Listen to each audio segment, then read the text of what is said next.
to a takaice abin da nake dan cewa shine ainihin wannan aikin media yana da kyau, amma a yi kyakkyawan amfani da shi, kar a yi mummunan amfani da shi, kuma kada wasu wanda suke mummunan amfani da shi su zama malamanmu. Ko sa ma'anar malamanmu su samu mai irin abin da su suke. In mutum ya sa kai abin da yake me ya zama ya koyar da kai kenan, to ya kamata mu na san ba su koyi namu ba, amma mu tsaya kyama inda muke, tunda mu muna da abin da muka dora kai, su ba su sun dora akan komai bane. Kuma wasu su galiban su ma da nisa suke abubuwan nan bakin ciki ne kawai, bakin ciki ne, sai kuma Allah ya dinga ƙara musu bakin ciki ne, abin da ba su gani shi za su ta gani, sai dai su ta tafaru, su ta zage su ta karerayin, su ta yi duk abin da su ma su ta yi. Ainihin mu sa hankali ya zama mu wannan abin da muka sa hadafin mu akai ya zama shi muka sa akai, kan yadda aka wutar da mu da wa'annan karere. Na san na magana nan kamar mutum zai dauka ina nufin masu karerayin wai daga waje ne suke, har daga ciki, da wasu da rashin sani, wasu kuma ma'aikatan su ne haka, sai a tsiro wani ƙarya a rika yadawa,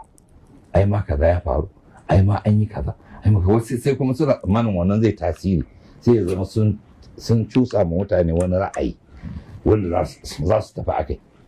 To shi kenan, shi ma wannan abu ne wanda yake kamar shi ma zai zo ya baje, don a baya ma an yi an yi wanda suna san da yawan ku ba su san tarihin harka din tun shekaru 40 da suka wuce, sai amma za su ji labari, wasu sun sani lokacin suna da labarin mutanen da muka samu suna 'yan tawayya, wasu in ba lokacin suna da wayo ne ba aka yi suna dai da labari. Na san wata yaron na Ibrahim da muka zauna da shi a abin sai in ce mishi ka san su an riga sai nakan ji ana faɗa shi an haife shi na ji ran da Abacha ya mutu ranar aka haife shi, in ce ashe kai a kori Abacha ne to shi amma ce in ji ka san kaza ya ce nakan ji ana faɗa wato kenan yanzu sai dai ya ji labari, yanzu sai ya ji labarin an yi yan narkewa suka narke, an yi yan zuhudu, an yi yan tawayya, aka yi yan commercial, da zai kuma yanzu akwai yan commercial din harka kuma yan commercial su suna waje guda suna antewa abubuwa, to su kuma ga na harkan su ma suna ciki, su ma suna antewa. To shikenan an yi abubuwa da zamu ma mutum ya dan fito da wani abu sai muga cewa saboda gogayyan da muke da shi kafin ma ya fara wani, amma riga mun san ma inda zai dira saboda an riga an yi irin shi a baya. Saboda haka ainihin yanzu tun da hanya ta samu na sadar da